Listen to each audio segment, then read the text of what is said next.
My father died almost a year ago. I saw his body at an open casket. Yet, now, I hear his voice echoing through a chamber deep underground. I could kill you now, but what fun would that be, when I still have such wonders to show you? I've seen a few of those wonders, and I don't want to see any more. I chided myself for missing all the signs of the dangerous path he'd embarked on years ago. News stories about government investigations into experiments conducted by his company, reports of missing construction workers, and how he seemed to get places far apart at extraordinary speeds. As part of his conditions for not killing us right away by cutting off the air supply, he has demanded that I periodically stop to write up what I've been through. I won't review your notes until this is over, my father's voice had said from the speaker, but I have access to your iPad and will regularly upload what you write so that others can verify that you are being thorough. I want to have a record of how you and your friends react to my facility and the defenses within it. You may as well get a look at what I spent you and your brother's inheritances on. My little bird, let me back up. In the spirit of being thorough, I'll start with this morning. I woke up with a throbbing headache and carefully avoided the many obstacles our celebration had left strewn over the floor and furniture, red cups, empty beer cans, and the sleeping forms of my friends and my little brother Mason. I'm normally a bit straight-laced, but I partied hard the night before and even discreetly slipped away with 2 6-packs of beer from the 7-Eleven, where I worked to contribute to the festivities. Mason had returned from his first year of college the day before. It was a feat none of us had accomplished, and we all rooted for him to obtain a degree and make it out of our derelict town. I took a look at my peacefully slumbering brother before shaking him awake. He had an inquisitive spirit and the same slim build and wavy ash-brown hair as his father. The 5-year gap between us was significant, in that it meant that I retained extensive memories of my late mother, while many of his relatively few recollections of her related to the aftermath of the accident that killed her. Her absence, coupled with our eccentric father's behavior and lack of interest in child rearing, meant that I had to do most of the work raising him. Of course, Mason was no child anymore, but our father's recent death cemented that I still had a major role in looking after him. I suppose stealing beer for him while he's 2 years shy of the legal drinking age may not have been a shining moment in the parental element of our relationship, but I shrugged it off. I still had a role to play as his cool older sister. With great effort, I rallied him and my 4 friends together for the day trip we had planned. Joe helped me load our gear into his rundown SUV, which had been on its last legs since his parents bought it used in the late 90s, and we headed off with him at the wheel. Where are we going, exactly? Yawned Mason, a few hours later upon waking from a nap. We're doing some urban exploration, I told him. The rest of us were going anyway, and you said you wanted to tag along. I did, he asked. Joe laughed. Do you remember anything about our plan today, or why we're doing it? Please say yes, I thought, hoping to avoid Joe redelivering his self-righteous creed. No, said Mason. I sighed. Let me start from the beginning. I've been into urban exploration for a long time. The last few years, I've been making unauthorized visits to a particular set of locations with Nicole and Isha, he said, motioning to 2 women my age resting in each other's arms in the back seat. Nicole had served in the Army Reserves and had been my best friend since childhood, and she'd been with Isha for over 2 years. Isha had a mousy demeanor and had met Nicole at a midnight screening at the local movie theater where Isha had worked before the pandemic had shut it down. Nicole used to work in construction around the northwest of the state, said Joe. She got wind of all sorts of private projects that piqued our interest. Lots of money being spent by rich people, many from tech companies out of Silicon Valley, to build massive structures in the middle of nowhere. The 3 of us got curious. One site after site remained abandoned even after construction was completed. So, he continued, we did a bit of snaking around after hours. At first, we didn't understand why such nice buildings were unoccupied. We'd hoped someone was investing in the region, but it became apparent to us pretty quickly what was really going on when we saw how deep they went into the ground. These were Doomsday bunkers for the ultra-wealthy. Doomsday bunkers, repeated Mason. Yep, said Cheyenne, who stretched back in the seat across from Mason. She brushed several strands of faded dyed hair from her face as she sat upright.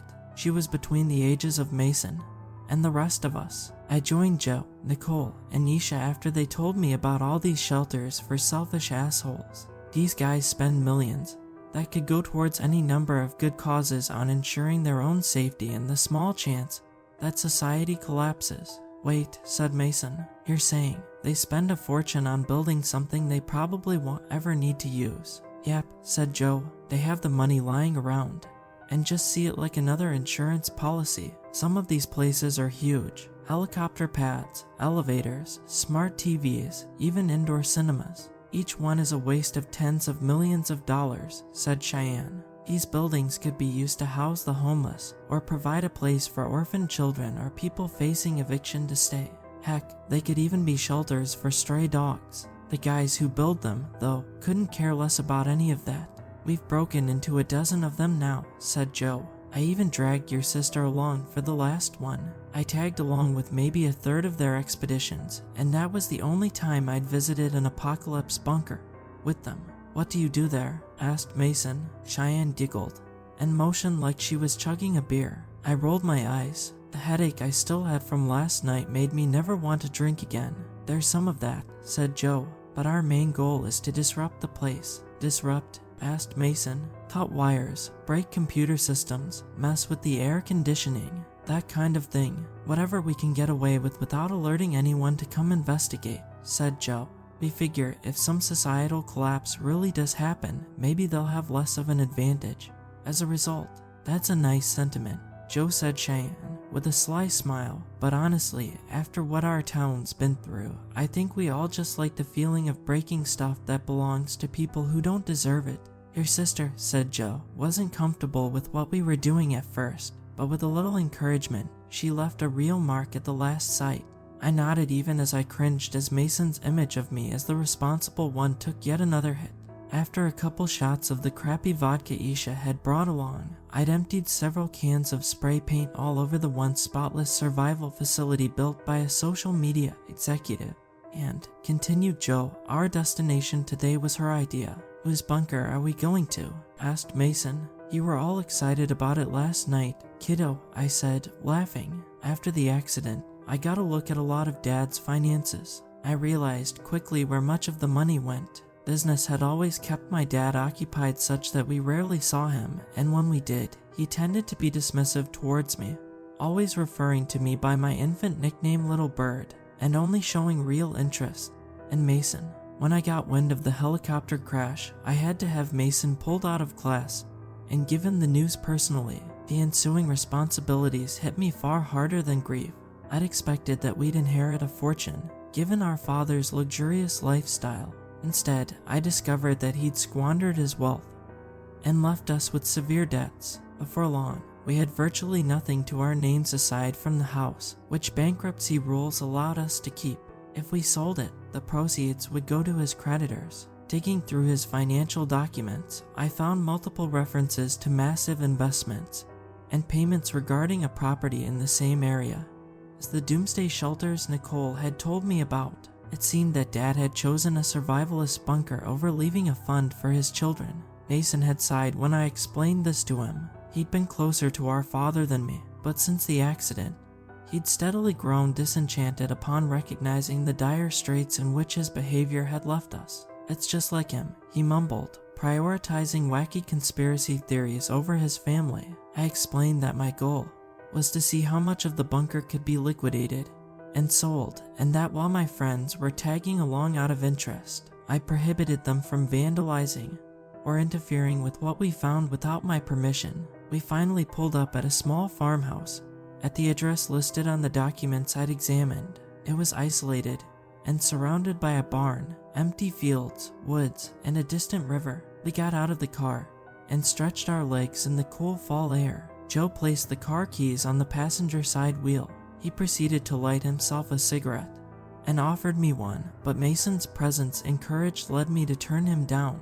This doesn't look like a bunker, said Mason. We've said this before, said Nicole. These executives imagine mobs prowling for resources. They like to keep their bunkers hidden underneath decoy locations. We even found one underneath a fake parking garage, said Isha. Well, found is pushing it. Nicole knew where it was because she'd helped install it. I'm honestly kind of shocked I haven't died in a mysterious accident at this point, given how many of these bunkers I know about, laughed Nicole as she attached her sheathed army knife to her belt. Though, not this one. Your dad didn't involve our company, or any that I know of. We'll start with the barn, said Joe, discarding his cigarette on the asphalt driveway. Take this, I said, tossing Mason a small pack from the trunk.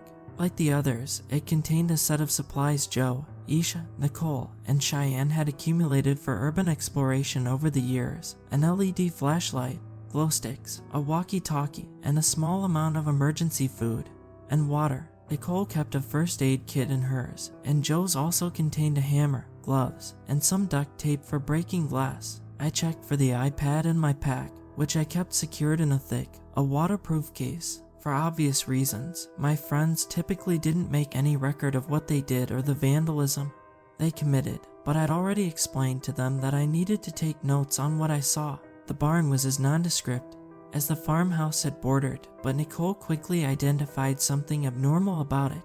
I grew up in a place like this, she said, and the fencing around the pigsty is all wrong. Not only could a pig escape from it, but a predator could easily get in. We searched around it until we noticed a clump of dirt that didn't quite match its surroundings. Joe, Mason, and I proceeded to brush the dirt away until we identified a few inches underneath it a circular metal door displaying across its surface Abernathy Industries. Apparently my dad's ego couldn't resist attaching his branding to the entrance of an apocalypse bunker. Found it, said Joe. But how do we open it? Asked Isha. I noted a screen attached to the door covered in a thin layer of plastic that contained an outline of a hand. I removed the plastic and placed my right hand over the screen. It made an angry, high-pitched sound as the words half match, no entry displayed. What did it mean by half match? Joe placed his hand on it next, resulting in the same outcome, albeit with the words no match displayed. Let me try, said Mason. When he removed his hand, the screen turned green and read full match, access granted. The hatch opened. Looks like your dad had a favorite child, teased Cheyenne. I ignored her. One by one, we climbed down a short ladder into a compact structure. The door slammed shut behind us, but there was another handprint pad on the inside that would allow us to exit. Nicole flipped a light switch, revealing a living room with a couch and television, a small kitchen, a desk bordered by a bookshelf, a bathroom, a generator, and a pantry stocked with canned food. Dang, how did your dad waste so much money on this place? Asked Cheyenne. Our usual alterations would practically be an improvement. I don't think this is it, I said, similarly underwhelmed. There's more to it, I guarantee you. We explored the small bunker and relaxed for a minute. Isha opened a container of gin in the pantry and took a shot with Cheyenne, who then complained about the limited channels on the television and how her phone had no service. Anyone bring any weed? She asked. Isha apologetically explained what was left over from last night would still be at my place. Mason looked through the bookcase, while Joe and I knocked on the walls and the floor for any unusual echoes that could indicate hidden areas. There's something odd about the wall here, said Joe. I brushed my hand against the bland beige paint in the area he pointed to and also noticed a change in the texture behind it. It's like there's a metal plating behind this area alone, I said. Suddenly, the metal receded, leaving what felt like merely a thin layer of wood, only to then slide back into place. Looking for the cause of the change, I noticed Mason fumbling with books on the shelf. After a bit of trial and error, we realized that pulling back a copy of Atlas Shrugged functioned to remove the metal barrier. With it out of the way, Joe tore through the thin layer of wood with his hammer. Nicole and I helped him clear the way into another room behind it. In contrast to the dingy wood and plaster that lined the small bunker we just entered, the room we had uncovered was built with clean steel and concrete. Several electronic panels were attached to its walls. In its center was another hatch downward, its shiny surface well lit by fluorescent light bulbs. So we were just in a decoy Doomsday bunker, said Nicole. Now that's a new one. Whatever lay below, I was sure, was the product of an untold fortune spent by my father. I needed to discover what it was, and my friends weren't about to leave without exploring it. 2 buttons were connected to this hatch, and they simply read open and close. I pushed the first to startling effect. Several things happened at once. the hatch slowly opened. As it did so, the panels surrounding us emitted red lights from all directions that moved over each of our bodies. To top it all off, a recording of a familiar voice played throughout the room. Welcome to safety. Welcome to comfort. Welcome to security. Welcome to Abernathy City. A corny jazz tune played in the background.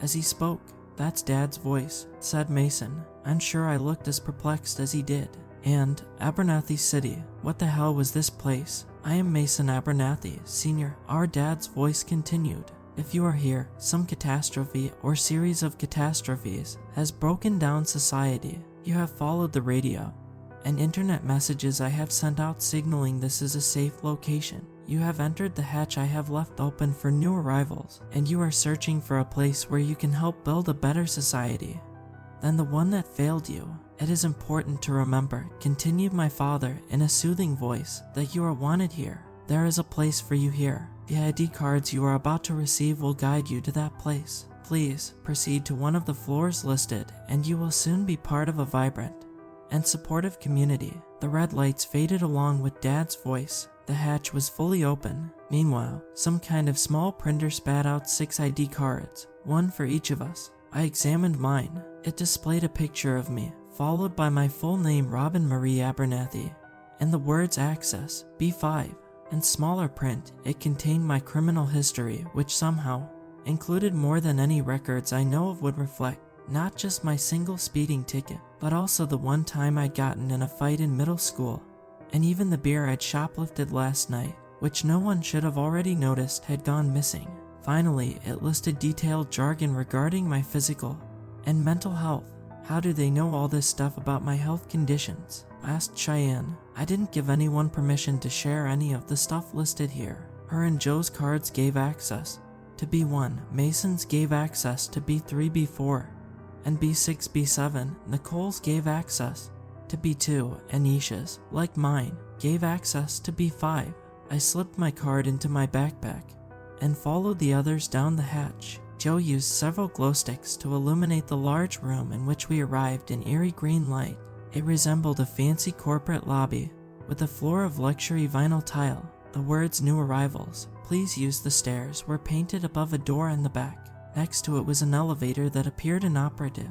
I shined my flashlight on a chart next to it, which listed the floors as follows: L. Sorting, B1, Materials, B2, Refinery, B3, Plaza, B4, Manor, B5, Med, Rep, B6, Lab, B7, Hub, Hydro. This place is huge, said Joe. I've never seen more than 4 underground floors before, and I've got a feeling the floors beneath us are going to be much larger than those we've seen in the past.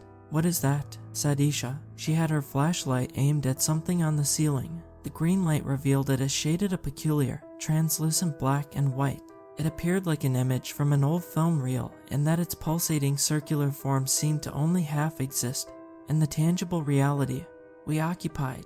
It was shaped vaguely like a spider, but with multiple insectoid heads divided by appendages that encircled its body. It was about the size of Isha, who was the smallest of us. The hell, said Cheyenne. The creature appeared to be resting. It made a low grumbling sound, after which an aperture formed in the middle of its body. A gunky substance dropped out of it onto the floor at Isha's feet. Isha shrieked and leapt back. I crouched to get a closer look at the pile of goo. Much of it had the same translucent quality as the creature itself, but several white fragments within it were opaque. I brought my flashlight close and nearly dropped it when I realized what they were. Fractured pieces of a human jaw. What the hell went on here? Said Joe. We need to leave. We turned to flee, only to stop when we heard scurrying sounds and saw white beams traveling through the hallway behind us like searchlights. This place was supposed to be unoccupied. What had we stumbled into? Whatever's here is searching for us, I whispered, realizing they likely heard Isha's scream. I don't know about you all, but I don't want it to find us. Looking for cover, I spotted a door marked Custodial Supplies. Maybe we could hide in here, but what if it was locked? I turned the handle. To my relief, the door eased open. This way, I whispered. Then I realized that an immense pressure pushed the door from the other side. I tried to hold it back, but it was too much. All at once, dozens and dozens of human bones crashed out the custodial door. Collarbones, ribs, and skulls cascaded across the lobby. Mixed within them were glasses, tattered remnants of clothes, and the same slimy substance the creature had expelled. The disturbing sight rendered most of us too dumbfounded and shocked to think. Luckily, Nicole remained level-headed. "Come on, let's try the stairs, fast," she said, snapping me out of my daze. The lights closed in on us as we ran. Joe held open the door as we shuffled into the staircase. The door shook moments after it shut. Joe held his broad body against it, holding our pursuers at bay as the rest of us descended. We arrived at a door marked B1. "Hide in there," said Joe. "I'll hold this door as long as I can." Cheyenne held her card up to a small scanner. The door unlocked, and we followed her inside. I rolled several glow sticks into the dark room. What appeared to be a security station lay before us. To the left was an occupied guard station, and to the right was a pathway through some kind of scanning device that led to the entrance of a larger room marked materials. A sign directed new arrivals to obey staff instructions. Cheyenne, eager to escape whatever was pursuing us, ran ahead. "Hold up, let's be careful," called Nicole. To no avail. Cheyenne continued to hurry away from the staircase. The moment Cheyenne entered the scanning area, glass doors descended rapidly from the ceiling and shut on every side of her. "Oh damn," she said as she futilely tried to escape them. They all tried to help her, but the glass appeared reinforced and resisted every attempt we made to smash into it. Another recording of my father's voice began to play, backed by the same innocuous jazz music. "This is Mason Abernathy, Sr., bearing unfortunate news for you. In other circumstances, I would greet you warmly and welcome you as a contributor to an important function of our self-sufficient society. However, my test runs repeatedly found the unskilled manual labor pool to squander resources and produce, shall I say, unfortunate inefficiencies. These problems became more glaring when I identified a cheaper, less demanding form of labor. I'm afraid there is simply no role for one with your limited skill set in the society that is to come. But I encourage you to spend your last moments soothing yourself with the knowledge that our new society will be stronger, freer, and healthier with you removed from it. There is no greater sacrifice than one made in the name of progress. Last moments." "Oh God," screamed Cheyenne. "We're going to find a way to get you out of here," I said, only to quickly wish I hadn't. I had no idea how to help her. The red lights from the scanner changed form. They looked sharper now, more like lasers than scanners. The lasers turned off as each scanner repositioned. Then they simultaneously flashed on again in such a way that all four shot beams of red energy directly into the location of her heart. Cheyenne only had time to make a brief whimper before she collapsed. I instinctively grabbed onto Mason like he was still an easily traumatized child. Nicole and Nisha held onto each other, the latter covering her eyes. The floor to the scanning area opened, revealing a steep passage below down which Cheyenne's body slipped away into the darkness. The doors to the chamber opened, and the room returned to normal. It bore no indication that Cheyenne had ever been in it. "We're getting out of here right now," said my brother, pulling away from me and running through the guard station to the elevator shaft. I followed him. "The elevator didn't work before," I said, "and even if it brings you back to the lobby, whatever was searching for us could still be there." He pressed a button, and this time, the elevator responded. "I know," he said, "but it's probably still trying to break through the door to the staircase. Right now is our best chance to get out." The elevator door opened, revealing a sight that shocked me profoundly. It was my father, but also something else. He had a half-dozen long arms that resembled the appendages of the creature we saw in the lobby, but a human form with one face, a face I had seen my whole life. The unnatural, slimy limbs wrapped around Mason and pulled him inside before he could react. "See you later, little bird," said this thing that resembled my dad as a twisted smile spread across his face. The door shut just as I reached it, and all that remained of Mason was his backpack on the floor. I felt a painful thud followed by the cold floor against my face. I awoke sometime later to find Isha sitting over me. "She's awake," she called. We were in the corner of the B1 room, and I surmised that I'd fainted but only lost consciousness for a few minutes. Nicole came over to greet me. "We were so worried. I think it was just too much for you." My dad's voice cut her off. "Now that my daughter is awake, I'd like to have a few words with you all." I sat up, alarmed. Luckily, my dad, or whatever I'd seen on the elevator, was not in room with us. We were merely hearing his voice over the intercom again, though this time not as a recording. It pleases me, Robin, that you have brought Mason to me. I know you want him back.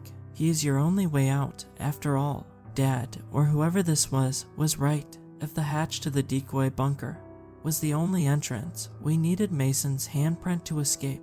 Nobody has escaped from here before. Not the construction workers, not the test subjects, not even my business associates. But you were always capable of occasional competence. Half of you is me, after all. I could kill you now, but what fun would that be, when I still have such wonders to show you? I'll give you a fighting chance. Things in Abernathy City have not gone entirely to plan. Perhaps my method of securing ideal laborers could have used further refinement before implementation.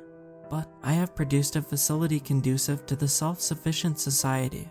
I want one without any interference by those who do not understand the power of unrestricted human ingenuity. Please, explore it. You'll probably die, but if you make it down here fast enough, you and your friends may even be able to escape with your brother. No promises, though. He cackled, as if he had said something amusing. He proceeded to instruct us to keep regular track of what we encountered on my iPad, as a condition for not using his control of the air system to kill us instantly, along with the caveat that he would delete any information that confirmed our location and would alter mentions of last names. I'll cause the iPad to buzz when I want a new entry. Don't worry, I won't do that at an unfair time. That's all, Robin. Good luck. We sat in silence for a few moments, digesting what had just taken place, the apparent death of our friend, the disappearance of Joe, the otherworldly creatures, and whatever was impersonating my father. I'd seen his body at an open casket. How could he be talking to us now? I don't want to know the answers to all these questions, even as I have a sinking feeling that I'm going to discover them regardless. I just want to rescue my brother and leave. My iPad buzzed, so I've typed this out so that my father, or whatever is talking to us, can do what he wants with it. Nicole, Isha, and I are heading out now to search for Mason and Joe, and I can only hope we all make it out of this hellhole alive. We looked over the floor chart outside the elevator on B1 as we planned our next move. This place obviously took years for my dad to construct. How long had he kept this a secret from all of us? The funny thing about my dad is that he kept so much hidden while never letting us have secrets of our own. I'd kept a diary for a few years as a kid, but stopped after Dad let slip several comments that revealed that he'd been discreetly reading it. Now, it turns out that the business trips that had kept him absent for so much of me and Mason's childhood were, in fact, clandestine expeditions to build his fantasy world. It was in character that he had illicitly obtained a vast trove of private medical information. In his ideal world, he alone would get to have all of the secrets. The elevator stopped here before it became inoperative, said Nicole, pointing to the spot for B7. Great, I said. The only way out is to find Mason, and the only way to find Mason is to go all the way down. We need to figure out what happened to Joe, too. Hopefully, we can just ride the elevator back out again once we get them. Once we get them, repeated Isha. I wish I had your confidence. There are a lot of things in here that I don't think want us to get out. I'm still processing what happened to Cheyenne. I understand, I said, but if we don't hurry, the same thing is guaranteed to happen to us. We have to keep going and not give up. I recommended that we take the stairs down to the bottom, but Nicole reminded me that none of us had access to B7, at least from the doors that connect to the staircase. Your card only grants you access to B2 and both of you only have access to B5, said Nicole. If we're going to make it down, we'll have to find another way. I wasn't enticed by the idea of entering either floor we had access to directly from the staircase.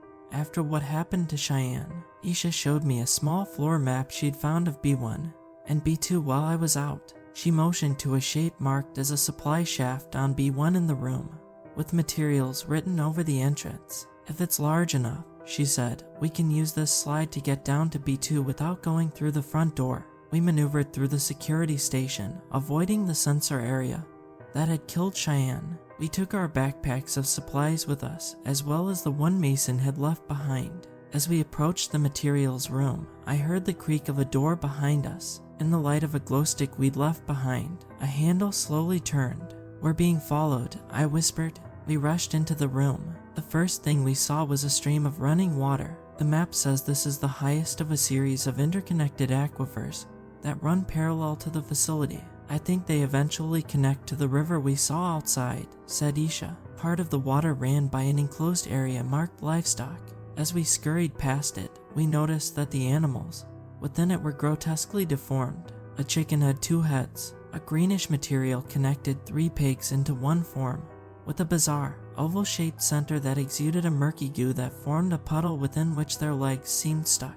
Their squeals were contorted and uneven. "We need to pass through here," directed Isha, leading us into an arboretum brightly lit by LED grow lights. The air had a sour quality to it, and the plants looked unnaturally tangled. The substance left by the creatures extended across different plants, seemingly joining them together. "Watch out," Nicole yelled, grabbing her girlfriend and pulling her back just as a plant swung what looked like a particularly thorny vine. It barely missed Isha. "What was that?" asked Isha. "We're taking a detour out of here." I tried to follow them, only to gag and fall backwards. I felt myself dragged across the slimy floor, through dirt, and over a series of peppers and cannabis leaves. I tried to call for my friends, but an appendage covered my mouth. I desperately bit into it as I found myself surrounded by vile, discolored plants that towered over me. The appendage emitted a liquid substance, then ran into my throat. I gagged again as I accidentally swallowed some of it. The leaves, branches, and appendages of the plants around me began to take misshapen anthropomorphic forms. One that resembled a white lily flower mumbled incoherently. An aloe vera twisted its jagged leaves as it repeated in an androgynous voice, "Sorry, sorry, sorry, sorry." An enormous Venus flytrap opened its mouth as it waddled towards me. Each side of its sticky leaves vaguely resembled a human face, but the proportions were all wrong. "Drink the blood, ease the suffering," said one through its gaping mouth. "Come, tend the garden with us," said the other. The liquid started to have an effect on me. I felt light and relaxed. Vines continued to wrap around me as the fly trap slowly approached, but I did not feel threatened and stopped resisting. In the calmness that followed, my mind drifted. When we were younger, Nicole and I had often broken into empty buildings on our walks back from school, and each wave of layoffs that hit the town created more places to explore. I found myself giggling with the 10-year-old Nicole outside an empty home we'd declared our headquarters. Over several weeks, we'd carried in patchy furniture we'd found by trash cans on the neighboring street, and created our own imaginary land to rule over within the vacant walls. In the evening, I laid on the floor with her, and as we gazed at the stars through a hole in the ceiling, "There's so much out there I'll never see," said Nicole. "All I want is to get out of this dying town and explore some of it." "What, and leave me behind?" I responded, feigning offense. "Your family should have left here ages ago," said Nicole. "Your dad can look after whatever business interests he has in the region from somewhere else. You need to beg him to take Mason and you and leave." "But I'd miss you," I said. "I'd miss you too," said Nicole. "But I'd rather us miss each other if it meant that you could go live your life somewhere better. I'm stuck here, but at least then I could imagine myself in your place." A hazy figure interrupted my fantasy as she jammed a long knife into one of the lobes of the fly trap, which hovered less than a foot from my face. It emitted a loud, high-pitched squeal as a thick, dark red substance leaked out of it. Vine-like appendages retracted. As it retreated, Nicole picked up her knife from where it had fallen and used it to hack away at my remaining bindings. Isha gripped me from behind and pulled me back out to the pathway. The appendage dropped out of my mouth. My sense of pain and my muscle control slowly returned. "I'm so sorry I'm still here," I said to Nicole. "What the hell are you talking about?" said Nicole. "She's not thinking straight," said Isha. "I was supposed to leave," I muttered. They dragged me against a wall. As my mind regained its sense of reality, those plants, they were like, combined with people, I stuttered. "They certainly bled like people," said Nicole. She helped me up and I confirmed that I was thinking straight again. We didn't have time to reflect further on what happened and continued searching for the supply shaft. We passed a cramped area marked quarters that consisted of tiny slabs of stone before arriving at the foot of a long cave that resembled a mine. This area was covered with the creatures that resembled the organism we found on the lobby ceiling, as well as swampy puddles of the secretion it left behind. "There it is," said Isha, pointing to a metal slide down which rocks brought to it by the creatures fell to be too. It was large enough for us to use. We moved cautiously, wary of the danger posed by the creatures even as these ones thus far seemed to ignore us in favor of their task. I looked over my shoulder to confirm that our pursuers hadn't found us. One of the creatures rolled several pieces of dark ore towards the slide. It stumbled weakly before diving into a deposit of the sludge. When it emerged from it, it regained a translucent quality that made it virtually impossible to see, though from the glimpses I caught, it seemed stronger and more agile. I quickly lost track of it as it hopped back into the deep end of the mine. "I see you are admiring my new laborers," rang out Dad's voice across the intercom. "Were cameras in place allowing him to watch us? I built in this location, many miles from the sites of my friend's shelters, both because of the neighboring water supply, and also because I discovered that the ground here contained trace elements of extraterrestrial origin ripe for study and experimentation." Extraterrestrial? A few hours ago, I would have laughed at such a comment. But then again, a few hours ago, I didn't even expect to ever hear my dad's voice again. These creatures, who I call the Chindra, crashed here several geologic periods ago. My dad continued. They remained stuck in a form of stasis until I broke into their ship.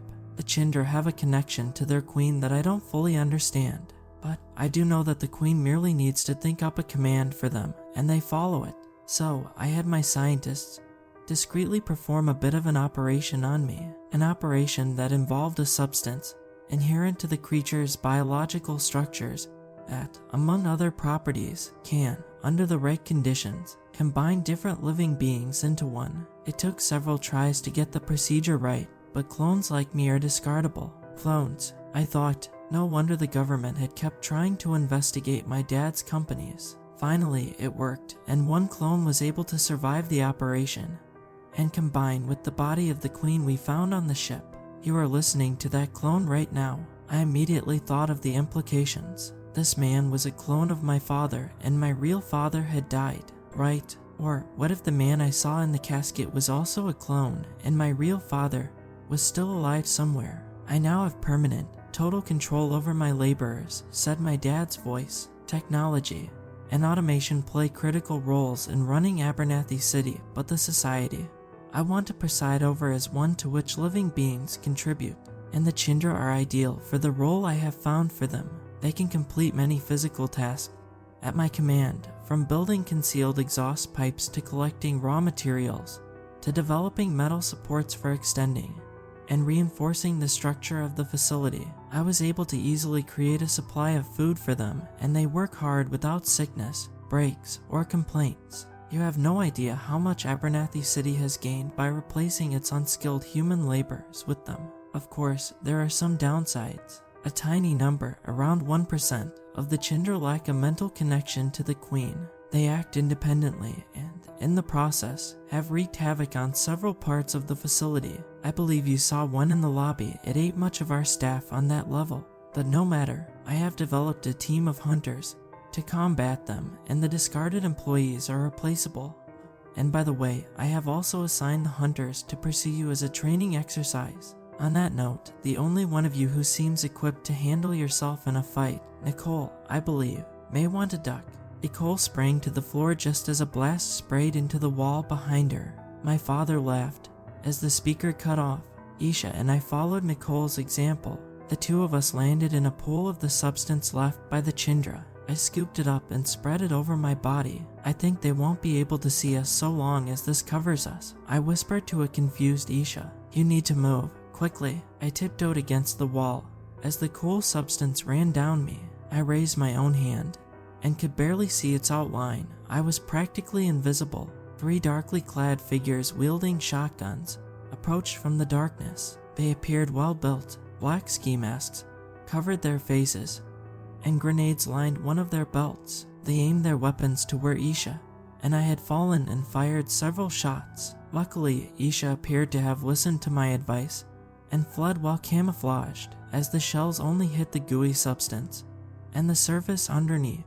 I held my breath as the figures mumbled something to each other. Oh no, I thought, as they attached pairs of advanced-looking goggles to their faces. One of them scanned the room until he found me and raised his weapon. Joe emerged from behind the man and shoved him to the ground. Run, he yelled as the two struggled. I watched as Nicole, and then the barely visible, frail form of Isha sprang down the slide. I leapt for the same destination as more shots, presumably from the other two hunters, echoed through the cavernous room before I awkwardly tumbled to the next level. The room below was loud, and also filled with the Chindra. Above me, several operated a furnace while others guided molten metal into massive ladles. I looked down at myself.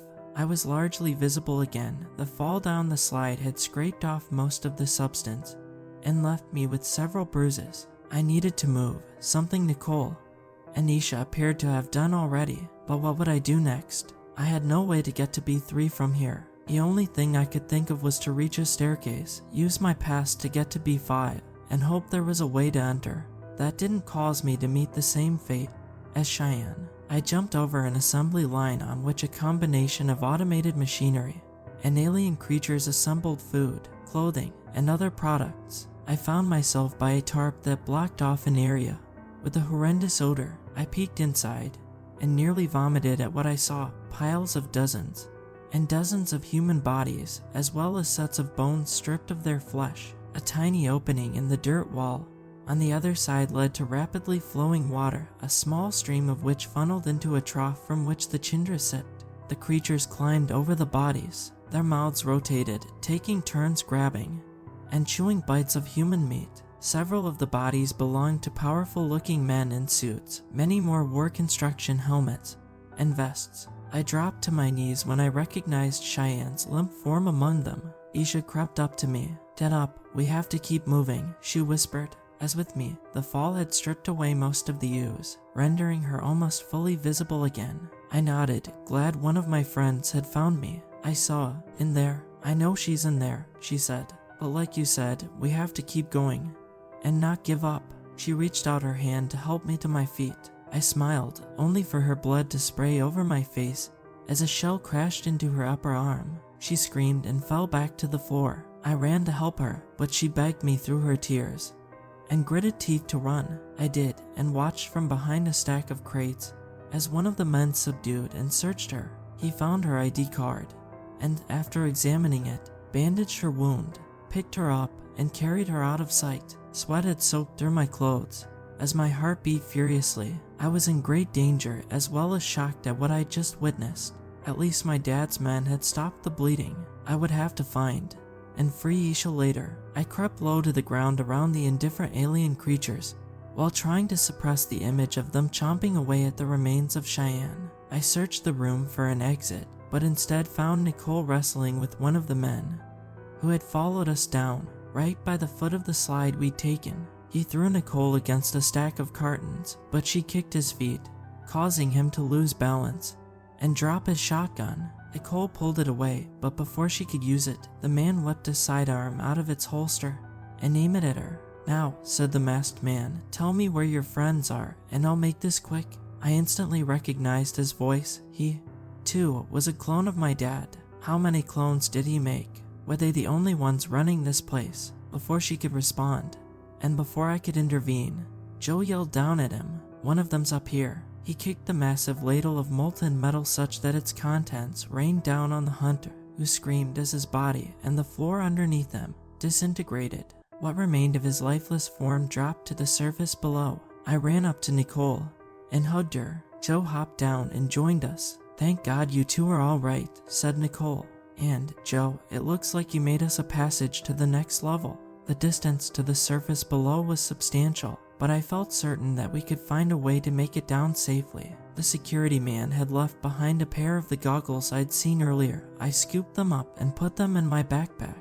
I then gave Nicole the bad news. "I have to tell you, Nicole, one of them took Isha away. She's hurt, too." Nicole's face reddened. She picked up the hunter's shotgun and angrily pumped it as I heard a distinct sound on the far end of the room.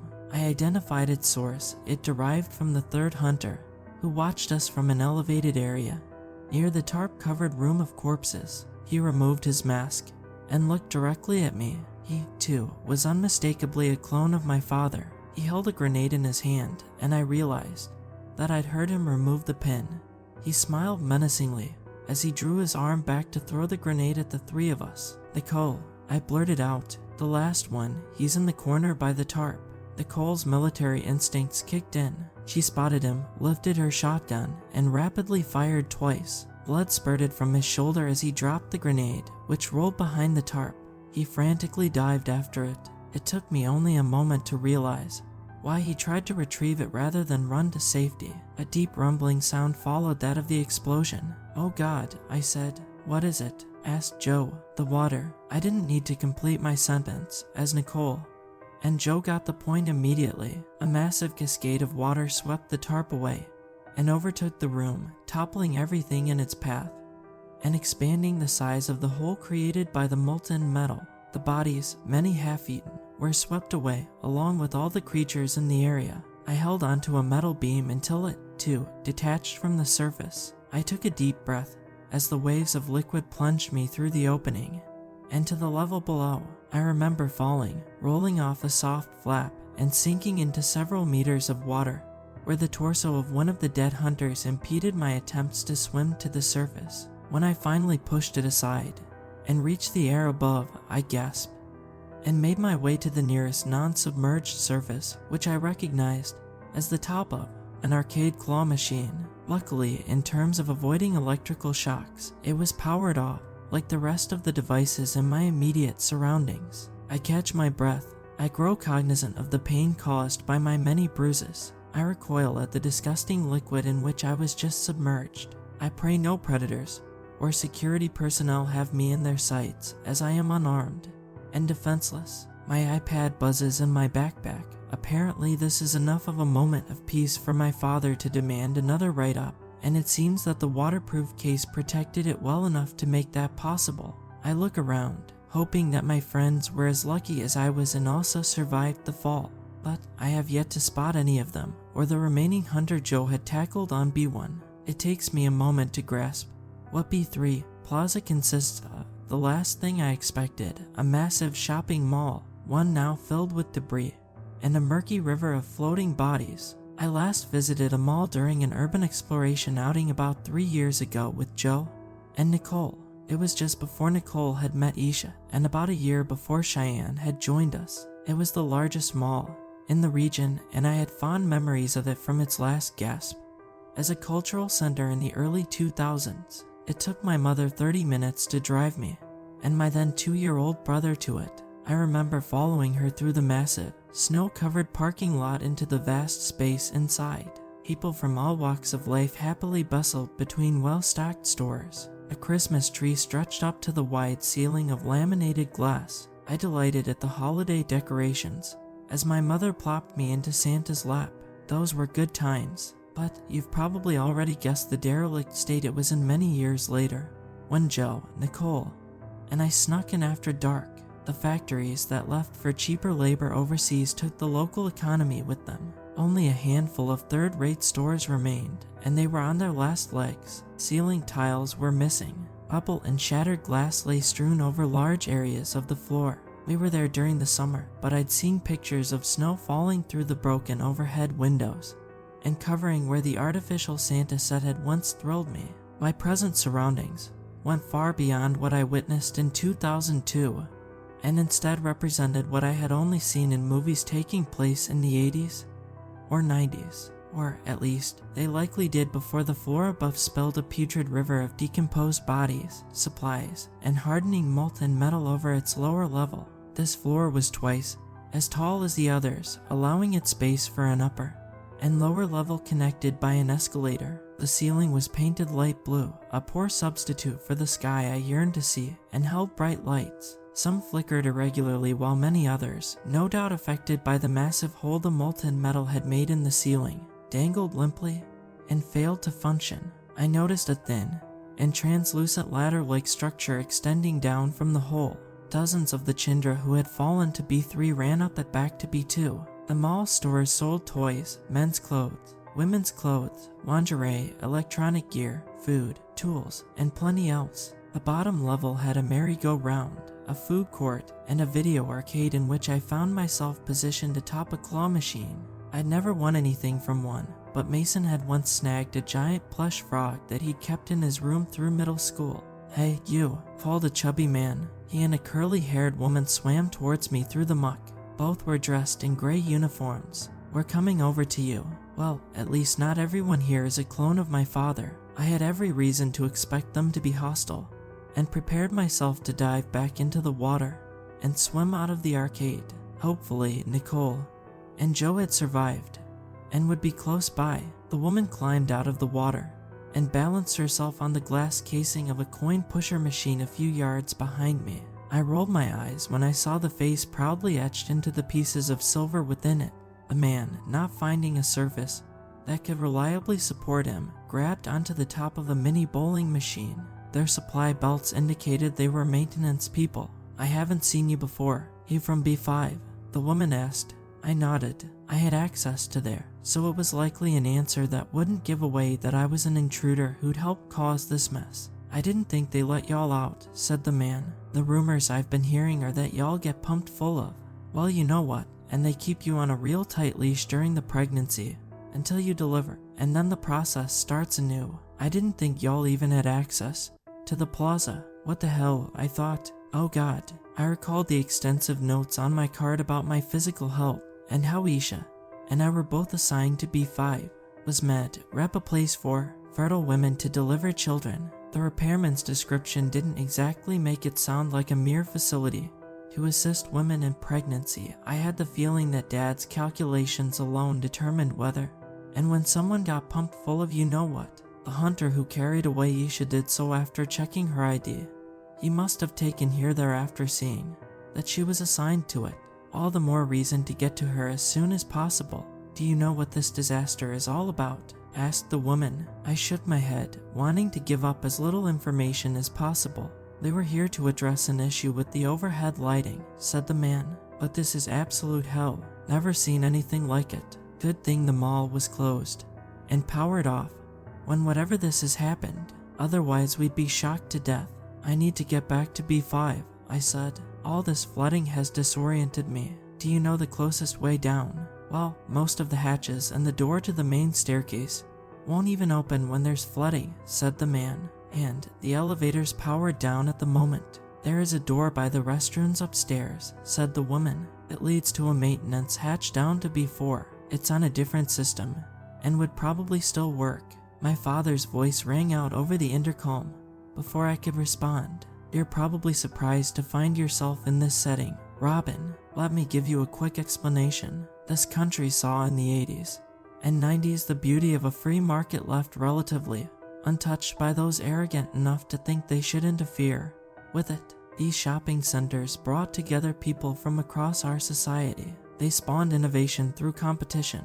They made us wealthy and happy. So I decided to incorporate consumer culture into Abernathy City. The denizens of B1 and B2, back when I was still planning on using human workers, would work for a few dimes a day. In their bi-weekly hour of free time, they would be permitted to spend what they earned down here on the very products they put together. The academics on B4, the medical staff on B5, and the technicians on B6, who earn much more, are still to be the primary customers. Robin, I'm so close to achieving my dream. All I need is a few more modifications for this whole facility to run like clockwork, and when it does, the plaza will be at the center of its society. Returning to our present predicament, I've got good and bad news for you. First, the good news. Based on the responses I've found online, your summary has thus far not been lacking in detail. As I said before, I haven't read what you've written yet, but I look forward to reviewing it when this is over. Also, you will be delighted to hear that Mason is alive and well, and your other friend, Elsa, was it? Well, I am delighted to inform you that she's about to begin contributing to one of the most important tasks of all in a self-sustaining society. What is this? Asked the man. Who's the boss talking about? I feigned confusion even as I fretted over Mason and Isha. Now, for the bad news, continued my father. You and your friends have been a serious annoyance to me. The damage you've caused will take quite some time to repair. I've put the Chinder to work on patching up the leak you created, and they stopped the flow of water for now. But the flood may remain in my shopping center for quite some time. You may have noticed that the ooze produced by the Chinder has a binding quality to it that assimilates different life forms into one living entity. Well, let's just say that I did a bit of experimenting with it to produce something that could defend this facility in a situation like this from intruders like you. This did not sound good. I closed my backpack and tied it tightly to myself. I needed to flee, and I wanted to take my supplies with me. I'm taking off the kid's gloves. Robin, it's time for you to face your hardest test yet. I really don't expect us to have another of these conversations. You've never held up well against strong adversity. It's been fun, little bird. The hell was that about? Said the repair woman. As the sound cut off, I noticed a thin red dot on the wall behind me. I followed it as it approached me, and then disappeared from the wall. What's that on you? Asked the woman. I glanced down and noticed that the light now hovered on my chest. I'd seen enough movies to know what was about to happen. I dived into the filthy water and swam away as I heard 2 gunshots ring out. When I surfaced at the other end of the room, the man was gone and the woman drifted lifelessly in the water. I pushed her body away from me and noticed 2 bullet wounds in her. The shots meant for me must have hit her instead. You can add poor Miss Hershing to the list of people who suffered because of you, said my father, not from the intercom, but from the very room I was in. Was he another clone sent to kill me? Poor Robin, always wanting to do good, always ending up doing harm. You got that from your mother. You certainly didn't get that from me. I scanned the dimly lit room for him. Did I see something moving near the claw machine, where I'd just been stationed? The water shifted unnaturally there, and something solid glided atop it. A submachine gun with a laser sight. A translucent face gradually turned in my direction. It was my father, but his skin resembled that of the Chindra in that it heavily blended with the background. Surprised to see me like this, he said with a smile. He raised his gun. I dived again and swam desperately for the arcade entrance as I heard the loud thuds of gunshots. Blood dispersed into the water before me as a shot meant for me hit the corpse of a man I recognized as the owner of another Doomsday shelter, the one I'd spray painted months earlier, and an old business partner of my dad's. I surfaced by the merry-go-round, where I gripped a horse's head for support as I treaded water. The escalator upstairs was on the other end of the shopping concourse. I had to get up there and take the maintenance shaft down, but it was a long way to the escalator, and the route was littered with wreckage and floating corpses. Hopefully, I could lock it behind me to at least delay this clone and the third hunter from before if he was still alive. A thump sounded on the roof of the merry-go-round directly above me. Little bird, called my dad. He must have climbed up there and seemed to be using a flashlight to scan the area ahead of me.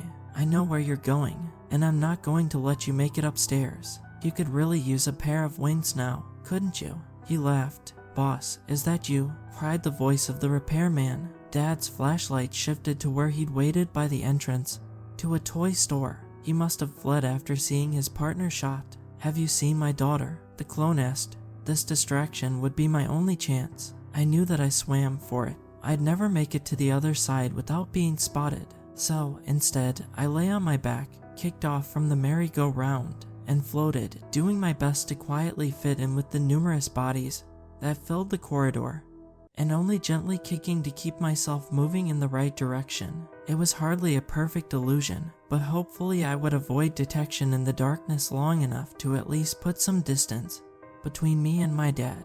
I think so. A young woman was with me in the arcade, I heard the repairman say.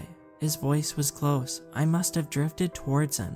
Why can't I see you, boss? Where did she go? Asked my father's clone. I brushed against another body as I glided further away, measuring the distance by the passing lights on the ceiling. No idea, he said. Where are you exactly, boss? All I see is the flashlight. I drifted underneath several functioning lights that cast me in greater visibility. I tried not to shiver in the freezing water. Thankfully, my father didn't seem to notice. Then you're no use to me, said my father. I felt myself bump into the maintenance man. Huh, he said, startled. Wait, boss, I think I found. 2 more shots rang out. The heavy force of the man's body crashed into me, sending me underwater. There was no use in pretending any longer. I swam while submerged, pressing onwards despite the weight of my soaked backpack. As far as I could go, when I surfaced for air, only a few shops remained between me and the escalator. A ring of light appeared around me only a moment later. I dived again as my dad fired. Luckily, a nearby half-eaten corpse shielded me from several shots. As I swam closer to my destination, I didn't have time to process why I recognized the corpse's faded dyed hair. Bullets hit the water all around me again. When I next surfaced, most landed in the space between me and the stairs. He was trying to block my path. One bullet ricocheted off the wall. The next thing I remember was incredible, reverberating pain as high-pitched noise flooded my head. I grabbed at my left ear, and to my horror, discovered that part of it was missing. Panic and shock ran through me. I hurried into the nearest store, which sold men's clothing. I dizzily sputtered in and out of the water. The world spun around me even as I grabbed onto the dry top of a clothing rack and tried to calm myself. Clever girl, blending in with the dead like that, called my father, but not clever enough. I'm coming for you. We're about to have a long-awaited reunion. He was getting closer. I heard distant gunfire from upstairs. Perhaps Nicole and Joe were facing a similar enemy. I needed a place to hide. Maybe I could lure him deep into the store and sneak out the way I came in while he searched for me. I found myself against a wall. How did I even get here? What part of the store was I in? I was bleeding a lot and likely to get infected from exposing an open wound to the toxic substance in which I was immersed. I'm here, darling. Come to Papa, said my dad. The noise my wounded ear had sent into my head had diminished enough for me to understand him. I used the wall to push myself along until I found a corridor away from the soaked clothes that filled the store. I realized I had stumbled into a series of dressing rooms. I swam to the last one and locked the door. You've got a lot working against you, Robin. Not only am I stronger and smarter than you, but I also know how you think. They're hiding in here, hoping to draw me in and to then sneak out the way you entered. That was my plan until my dizziness led me to corner myself. It was only a matter of time before he found me. From the sound of his voice, he was in the area by the checkout counter. I had a few moments as he looked through the store. I've read your diaries, your emails, your text messages, he continued. It delighted me to no end when I learned that you would make a trip out here. If you texted the date and time, I would have prepared a welcoming committee. Why did I spy on you like that? You may be thinking. I wanted to see if you measured up to the family name. And guess what? My early assumption was correct. You didn't. I threw my drenched backpack onto a small raised surface for placing clothing as I stood on a cushioned sitting platform that extended from the changing room's wall. I took out 2 objects. Their grades were painfully mediocre. You didn't excel at anything, sports, hobbies, you name it. You even lacked your mother's ability to find a superior marital partner. Her only skill. He was on the opposite side of the store now. If I wanted to escape, now was my chance. But I knew I wouldn't make it. I know everything about you, said my father. He was at the entrance to the changing area. Luckily, I had a plan, and that plan involved him coming to me. I know you had your first kiss with that no-good Sheldon boy after senior prom. You waited over 4 years after that to get laid, only to lose it in a lousy one-night stand with a guy you'd just met and never talked to again. The most awkward 2 minutes of my life. You texted Nicole the next morning, he said in a mocking voice. Haven't held a guy for more than 3 weeks since. If he was trying to rile me up, he was succeeding. I'd known about the diary entries, but it pained me to realize that this monster had reviewed virtually every private correspondence I'd ever made. It's no wonder you've ended up at a convenience store spending your free time with a bunch of dropouts and vandals, said my dad. He knew he'd found me. I heard him push open the door to the first of the 3 changing rooms. You always were a disappointment. The second door opened. I put on the goggles I'd taken from the hunter earlier. As I braced myself, I blame your mother for creating you, taunted my dad. He was in the stall next to me, moving more slowly as he cherished the moment of impending victory before he caught up with his prey. But after she gave me the male heir I wanted, she became useless to me. She wasn't worth the trouble it took to keep around, much less the trouble of divorcing her. Little bird, you still think, even after all that you've seen today, that she died in a random accident, don't you? You inherited that naivete from her, not from me. I'd never been more furious, as rage coursed through my veins. Even so, I composed myself and lifted my arms. Our journey is at an end, Robin, said the clone. I hope you've enjoyed the tour so far. He was directly in front of me. Only the flimsy wooden door divided us. I fired 3 times through the barrier. He made muffled screams. I heard him crash into the water. You didn't count on one thing. Dad, I said, kicking the door open. My goggles saw through the camouflaged skin of my fleeing father. One of the shots had hit his gun, which drifted broken in the water, and the others had hit him. As he feebly tried to wade away, he brushed against the wall and left behind a trail of blood on its white paint. As he did so, "You're far sicker than I ever realized," I said as I followed him. "But I knew that you spied on me when I was younger. I knew you were lying when you said that you wouldn't review my notes until this is over. More specifically, I'm sure the clone I've been talking to has been reading them and sharing their contents with you. That's why I didn't mention that I picked up a gun from the fallen hunter in the last update. That's why I wrote that I was unarmed and defenseless when I really wasn't." I fired a 4th shot into the back of his head. He collapsed into the water and stopped moving. I returned the pistol to where I'd kept it in my backpack.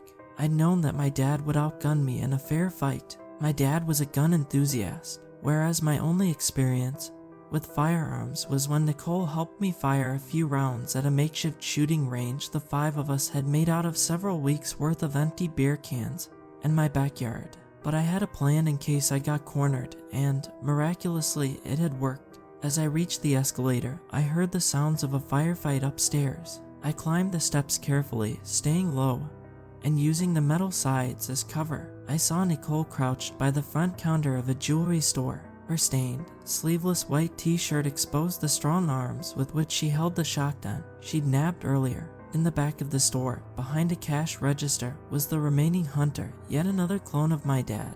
Unlike the one I had just fought, he was fully visible and didn't seem to be joined to any degree with the Chindra. Did they all retain my real dad's memories and consciousness? How was that even possible? He noticed me and let off several shotgun blasts. I ducked and covered my head as the metal around me shook violently. I heard 2 more shots after that, followed by Nicole's voice. "You can come out now, Robin.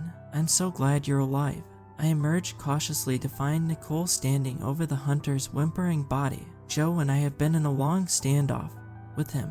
He didn't know I was there. Her distraction was all I needed to get the drop on him. Shot him twice in the chest. She snatched away the dying hunter's shotgun, removed its shells, loaded some into her weapon, and slipped the rest into her backpack.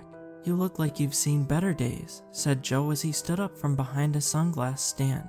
"But I'm glad you're okay. That guy had me pinned down here for ages. You need to get that treated," said Nicole, motioning to my ear. She whipped out her first aid kit, removed an antibiotic ointment, and prepared a set of bandages. "Go ahead, whined the hunter." A pool of blood extended out from him, and he clearly had no capacity to move. "Get it over with and kill me." "Let me have your knife," I said to Nicole. She looked at me blankly. "Now," I asserted. She handed it to me. "Hold him down if he tries anything," I ordered my friends. I proceeded to drive the blade into the hunter's chest between his gaping wounds. The hunter screamed in further agony. "What are you doing?"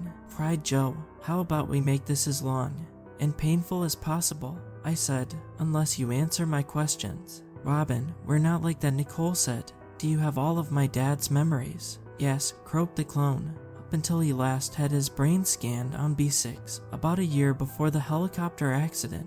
After that, I have the memories of the primary clone, who you've been hearing on the intercom, and then my own memories once I was created from him." "Did you really kill my mother?" The clone smirked. "I've made some mistakes in my life. One of them was waiting 6 years after Mason's birth to get rid of her. I should have done it sooner." He spit blood up at me. Anger coursed through me. I dug the knife deeper into him and twisted it. "One more question," I said, as his blood and saliva ran down my cheek and dripped back down onto him. "What does that clone, the primary clone, want with Mason?" The clone nodded through the pain of 2 gaping shell wounds and a knife protruding from him. "Your real father, the one who died in the crash, has been kept in the same stasis chambers used by the Chindra since the helicopter accident. He isn't dead, just extremely close to it. The one you saw at the funeral was a clone created just to be used there as a prop. What does that have to do with Mason? I asked. The clone eked out a gleeful smile. Your real dad wants to resume the life he had before the accident.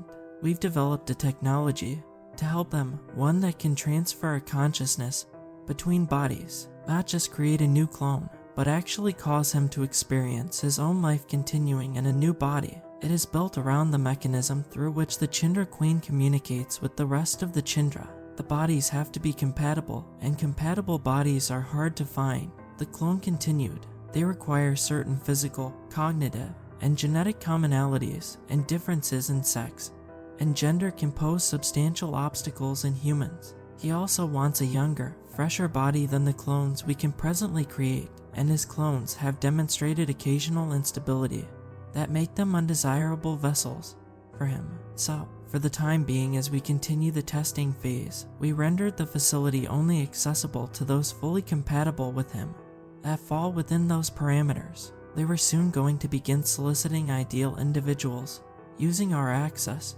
to medical records. If we got desperate, we would even accept someone half compatible like you, though your father would be reluctant to try a risky procedure just to inhabit the body of an underperforming female. But luckily, you and your friends brought an excellent candidate right to us. Your father wants to take the form of the son who better resembles him and bears his name. The procedure will upgrade Mason's current consciousness. The boy will simply be replaced by an improved version of himself, his father. Have I answered all of your questions? Can I die already? Screw all this, said Nicole. Mason, gargled the clone as he raised his head closer to me, will grow up to be just like me. It is inevitable. I kicked the knife deep into him with all the force I could muster. The clone finally stopped breathing. Joe kept saying something to try to calm me down. I couldn't listen. I walked clumsily in a circle before collapsing on the ground. When I awoke, Nicole had wrapped a towel around my wet form and bandages around my ear. Joe had gathered our armaments, the shotgun, my firearm with 4 bullets left in it, a fire axe, and Nicole's knife. Joe, who still had Mason's backpack, realized it contained Mason's key card, which will give us access to the bottom level when we needed it. I shared with them the information I'd obtained about the service entrance to B4, and then the painful news I'd heard about where Isha had been taken. Nicole was as furious as I expected. A sense of urgency drives each of us to get Isha, to get Mason, and to get out. My iPad, barely operating, and with a crack in its screen, buzzed, and I quickly typed this update just in case my dad still has the ability to cut off the air supply if I fail to do so. Don't worry, there are no lies or omissions this time around. I hope, Dad, that you can forgive that minor deviation from my otherwise thorough notes. Nicole, Joe, and I are heading down for Mason and Isha. We will stop at nothing, and I recommend warning anyone else still present in Abernathy City to stay the hell out of our way. The service hatch opened to B4 Manor. They arrived to find a tiny corridor containing electrical wires and a series of unmarked doors. Which one do you think leads to B5? Joe asked. I shrugged. Nicole picked one randomly, and we gathered around it with our weapons raised. Joe turned the handle and shoved it open. 5 uniformed men turned to face us with dumbfounded expressions. All had holstered weapons. We'd stumbled upon a security station. Wait, I said, but it was too late. The men reached for their guns. In the cacophony that followed, Nicole shot 3 of them dead. I got off 1 round with my pistol before Joe charged into my line of fire. He swung his fire axe deep into one of the men's heads, pulled it out, and then used it to finish off the guard I'd wounded. Holy hell, I said, looking over the carnage we'd created. Blood covered the walls and the screens of security monitors. Don't act so shocked, Robin, said Nicole. We saw what you did to the hunter upstairs. Now hand me your weapon. She proceeded to fully load it using ammo. She scavenged from the fallen guards and handed it back to me. Joe dropped his axe in favor of one of their firearms. I looked over the feed on the monitors, which appeared to cover most of B4, though not the service corridor through which we had entered the room. The floor consisted primarily of large, well-furnished wooden walls lined by paintings, several of which portrayed my father posing like royalty. Multiple rooms housed densely shelved collections of books, Men and women read from them, wrote, and appeared engaged in debate. The bedrooms for the residents here would have fit in luxury hotels. "Hello, Robin," said the voice of my father's primary clone over the intercom. "You would do well to treat a city named after your own family with a bit more respect." I rolled my eyes. No one in the video feed reacted, indicating that his voice projected only into the security station rather than the entire floor. "Screw off, Dad," I said. "I know what you did to our mother. You and every one of the other stupid clones of you are absolute monsters. Do you feel that way about your brother, too?" My dad responded. "He is so similar to me, after all. He will be me soon, too." "Mason isn't like you," I said. "He'll never be like you. You sound awfully sure of yourself, sweetie. We'll just have to see about that, assuming you even make it to him." I'm feeling confident about our chances, I said, looking over the blood-soaked room. "Your little security station wasn't much of an obstacle," said Nicole. "My security personnel have had an unfortunately high mortality rate recently," conceded my dad's clone. "Though I do appreciate you exposing the hole in their monitoring system regarding the service access corridor. I'll have a camera added there before sending in a replacement team." "Who are these guys living and working here anyway?" asked Joe. "A combination of the willing and the unwilling," said my father. "I offered stock options to those who would agree to undergo a long-term test of this facility. Others volunteered out of interest alone. Others were volunteered by me. I need to make sure this place is running as smoothly as possible when catastrophe falls. The only way to achieve that is with thorough testing."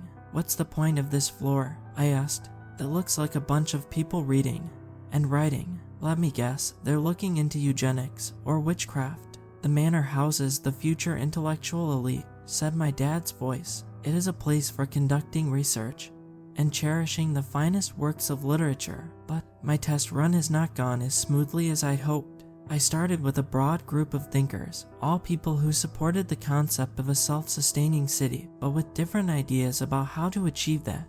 I thought there'd be strength in this measured diversity of thought, but I was wrong. You'd be amazed just how quickly people's ideologies can change. They began to demand that I implement better conditions for the laborers back when the laborers were humans. They even encouraged the workers to organize. I can't have that down here, now can I? So," continued my dad, "one by one, I had the so-called intellectuals sent down to B5 for doctor's appointments. When they came back, their minds were a bit more in line with a superior set of ideals. They began to make progress again. If only I had invented the procedure years earlier, I could have similarly altered your mother's psyche. She could have been of use, and I wouldn't have needed to discard her." I asked Joe for his axe, and proceeded to strike the intercom speaker with it.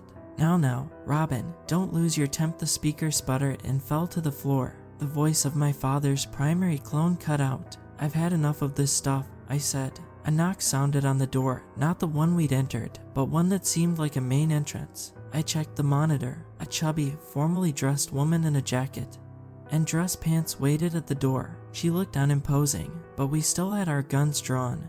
When we opened up, "Who are you?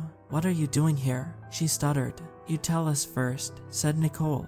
The woman gave her name as Georgia and explained she was waiting for a security escort to take her down to B5, citing that B4 had lost communication with it. "How about you lead us there," said Joe, "and we don't kill you in return." She nodded anxiously. Joe walked directly behind her, keeping his gun wedged into her back as we went.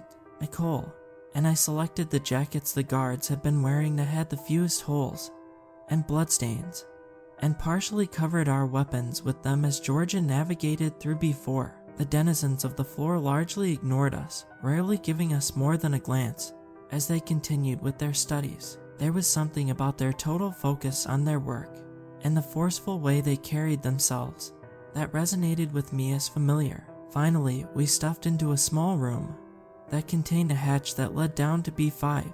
"Will you let me go now like you said?" pleaded Georgia. She shook nervously, and I felt momentary sympathy for her. Could she be someone volunteered by my father to live here? "I'll go down and make sure it works," said Joe. "If it does, we'll leave you tied up here. You'll need my keycard to access B5, said Georgia. "Can I reach for it without one of you shooting me?" "Don't bother," I said, tossing my card to Joe. I continued to watch our prisoner as Joe descended This lady seemed harmless, but I kept my gun on her all the same. Nicole threw off her jacket now that we were out of sight of the others and got down on her knees to view Joe's progress. Is it really necessary to point that thing at me? Asked Georgia. I've been a prisoner here for so long. All I want to do is leave. I can tell that's what you want, too. After what we've been through today, we're not taking chances, I said. Don't worry, this will all be over soon. I can tell you've been through hell, said Georgia. If I were in your place, I'm sure I'd act the same way. She took a seat against the wall. It works, called Joe, but something's terribly wrong here. What is it? Asked Nicole, peeking her head into the shaft to get a better look. Oh God, cried Joe. The Chindra, Vivi screamed horribly. Joe, I called, to no response. We have to get down to him. Nicole nodded and got to her feet, only to immediately shriek in pain. My concern for Joe had caused me to let my guard down. Georgia had used this moment to pull 2 syringes of yellow liquid out of her jacket and jam them into Nicole's exposed shoulder blades. Nicole stumbled and collapsed against the wall. Georgia dropped the syringes and drew a long knife. I leapt to the side, narrowly avoiding her as she charged at me with it. She grabbed at my gun, and my attempts to pull it back from her resulted in it falling out of my hand and down the open shaft to B5. The situation had changed dramatically. Only a moment ago, my 2 friends had provided me some level of protection. Now, I was unarmed and fighting for survival, and I could only hope Joe and Nicole were still alive. How many people is it now who have died or who are about to die because of you? Said Georgia, holding the knife out in front of her. Your dad was right about you. Your problem is that you're always several steps behind those who are more intelligent. I figured Joe would meet with trouble down there. 3 of the independent Chindras are on the loose wreaking havoc on B5.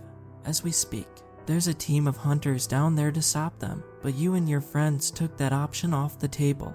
It'll take weeks before we can clone a new team. I realized where I'd already seen the mannerisms of the intellectuals on B4. Of course, my dad wasn't going to allow intellectuals to work independently. To him, the only acceptable outcome is for everyone on this floor to think the same way that he thinks. Yes, you're starting to understand, said Georgia, reading my face. She cackled. I find it so amusing, seeing you work things out when it's already too late.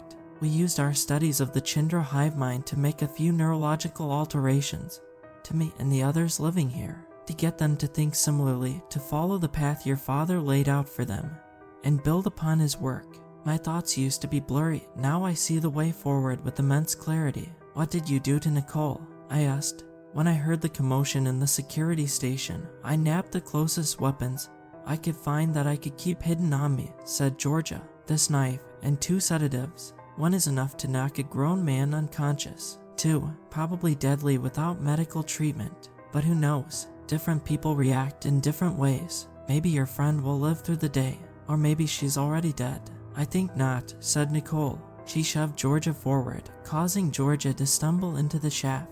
Georgia's head slammed violently into several steps of the ladder as she toppled to the floor. Nicole coughed and vomited. I yanked the syringes out of her back. They were empty. Georgia had injected their entire contents into Nicole. Can you make it down the ladder? I asked. It pained me to see the strongest of us so miserable and sickly. She nodded. I don't know how much longer I can keep going, but we have to get Isha. I helped her through the painful process of descending down the ladder. We left her shotgun behind and proceeded with only my pistol, which I retrieved from the floor and stuck into my backpack.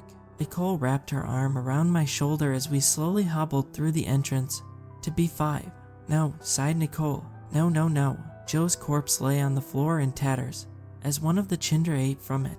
Its circular form rotated as each of its heads alternated taking bites from his flesh. Kill it, muttered Nicole. It stopped chewing, took a look at us, and ran away before I could fish out my firearm. As it fled, it camouflaged and disappeared into the corridor ahead of us. Help me go after it, said Nicole.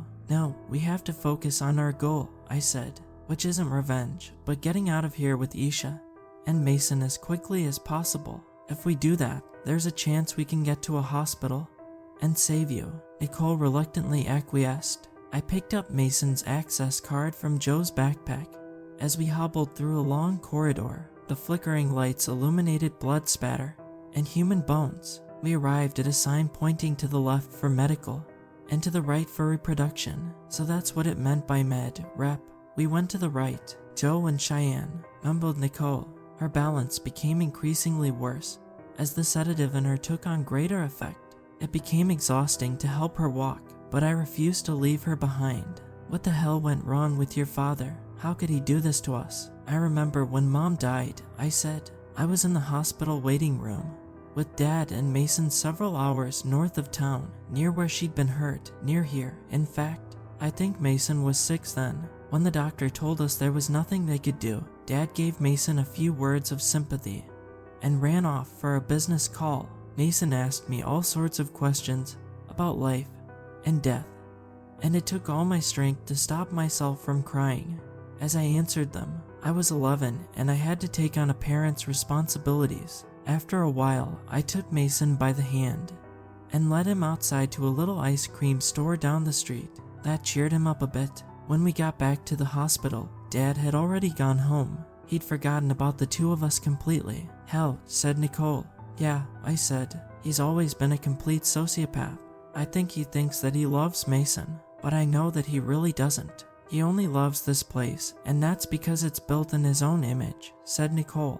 You and me had our own fantasy land once, remember? Our own headquarters to preside over, but we let it go and grew up. Grew up is putting it generously, I said. But still, said Nicole, it's an odd thing to say, given the horrors we've witnessed, but there's also something so childish about all this. Of course this place was never going to work, no matter how many equations your dad produced showing the opposite. I didn't respond. Nicole needed to apply all her energy just to keep walking with my support. We arrived at the door marked reproduction. The room inside was humid and filled with steam emitted by a collapsed pipe.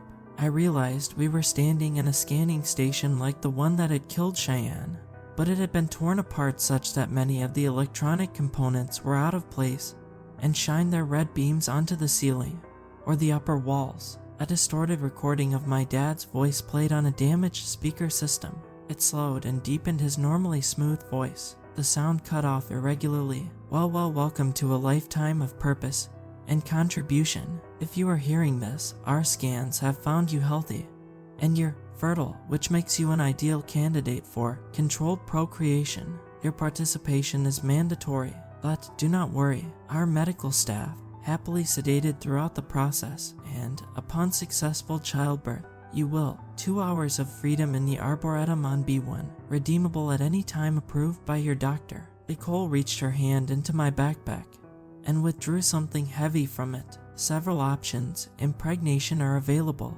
Our medical staff will happily discuss each of them with you. When you cease, contribute to the continuation of our people. You will also be able to choose between efficient methods of liquidation. Now, relax, and sparks flew off the wall as Nicole emptied my firearm into several speakers and an audio control system. She succeeded in cutting off the recording. Nicole, that was all the ammo we had, I stammered. She nodded vacantly, looking even sicker than before. She was barely conscious. I'm sorry, I'm not thinking straight. Please, help me find Isha. We marched onwards even as flickering lights and the heavy mist obscured our vision. I heard something quietly moving out of our sight, likely Chindra attuned to our presence by the sound of the gunfire as I guided Nicole over small piles of human bones and tattered clothing. We reached a concrete wall that attached to a mounted fire extinguisher. It also contained a sign with arrows pointing in different directions to ladder to B6 and patience. I directed Nicole to lean against it so that I could rest my aching shoulder. She slid to the ground and lay crouched against the wall. As I recovered, a slithering sound rapidly approached us. I tore the fire extinguisher from the wall. All at once, a Chindra, its outer layer a misty gray, leapt out of the fog. I swung the heavy extinguisher with all my might, making direct contact and sending it back into the mist. I heard it retreating, but felt little relief. It would be back. I pulled Nicole up and hurriedly led her in the direction of patients. We arrived at a series of glass rooms. Most contained a vacant hospital bed and medical equipment, the blood and guts of nurses, and patients torn apart by the rogue Chindra dripped from the walls and ceiling of several of the rooms. Finally, we arrived at one that, unlike the others, was sealed shut. A doctor watched us from inside. In the bed behind her was Isha, who was attached to an IV. She was dressed in a hospital gown and appeared semi-conscious. "Don't open the door," said the doctor. "We're only alive because those things can't get through the reinforced glass." "Who the hell are you?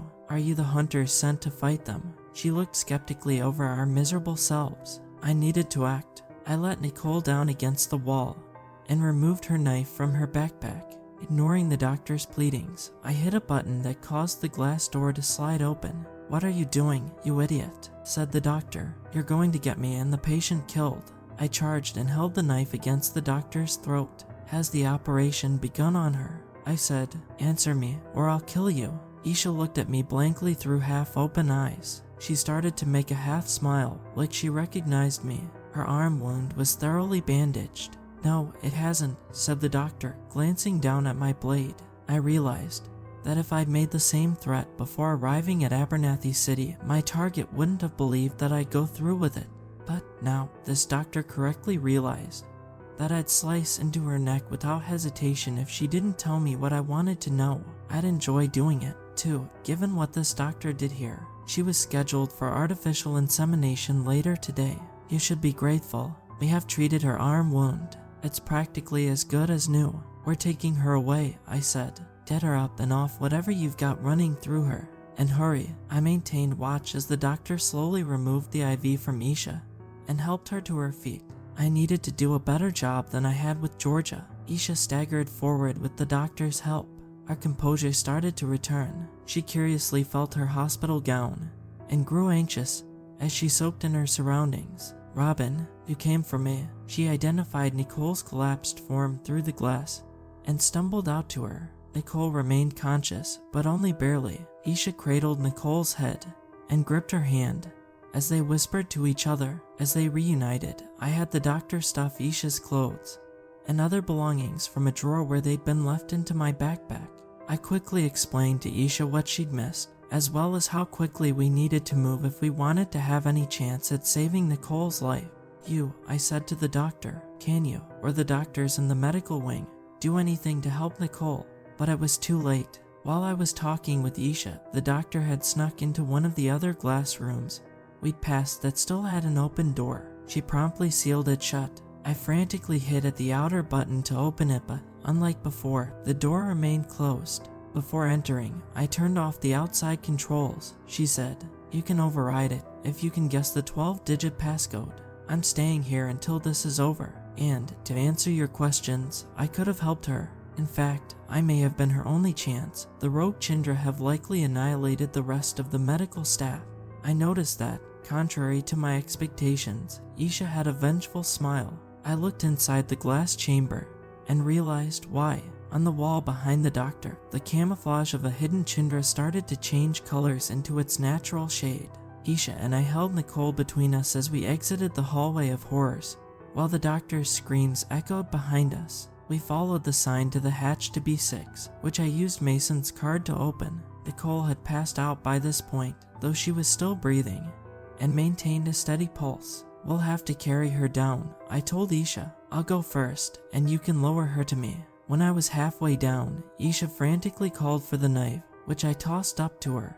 When I climbed back up, I found Isha stabbing maniacally at one of the Chindra. It bled all over the floor as it tried to crawl away. Isha pulled it back and continued her onslaught until it stopped moving. From the dent in its side, I figured it was the same one I had injured with the extinguisher. "It tried to pull away Nicole," said Isha, wiping away the creature's blood from her face. We felt incredible relief.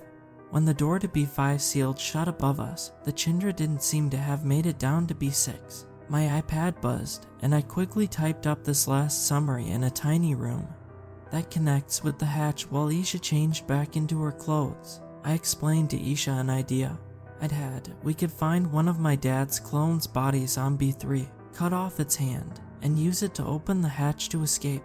That way, we could at least bring Nicole to a hospital. But Isha wasn't interested in leaving without Mason after I fought so hard to get to her. "Even if I was willing to do that," she said, "we'd have to carry Nicole so far and survive so many obstacles. Our best bet is to get to Mason and take the elevator back up.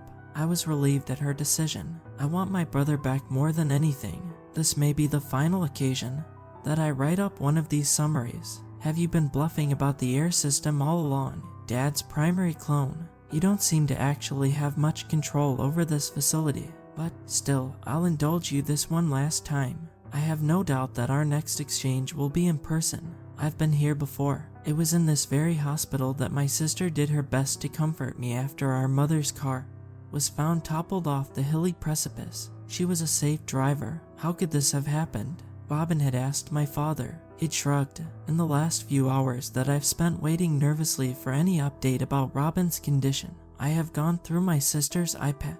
It's fractured and on its last bit of power, but still operational. Robin's entries have taught me so much about what she went through on my behalf, and about the lies I'd gotten myself caught up in believing. A strange feeling compels me to type this up.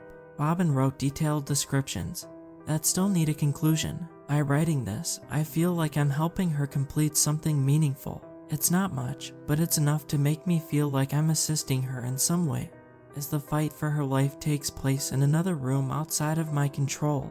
From what I can tell, these entries are being posted online 24 hours apart, regardless of when they were written. My best guess is that a clone of my father set them to automatically upload in this manner. If that's true, this should appear a day after Robin's last entry. A doctor with a stern expression approaches. He speaks quietly and firmly. I have good news and bad news. One will be fine, the other did not make it. Let me start where Robin's summaries left off about me. I was pulled into the elevator by a creature resembling my father. The pointed tip of one of his long, insect-like limbs, which resembled a stinger, jutted sharply into my back. The sleep that followed was deep. I found myself at the back of the pack near the end of a cross-country race at my high school's course. I saw my dad waiting by the finish line. He'd shown up for once, something he never did for Robin, and rarely did for me. Strength surged through me as I sprinted past runner after runner. I finished in third place, shaving nearly 20 seconds off my best 5 Kelvin time in the process. I was eager to talk to my father, but I couldn't find him. Eventually, the crowd dissipated as parents brought their kids home. I waited, alone, until Robin pulled up. She already knew why I was so distraught. He left when he saw that I wasn't going to win, didn't he?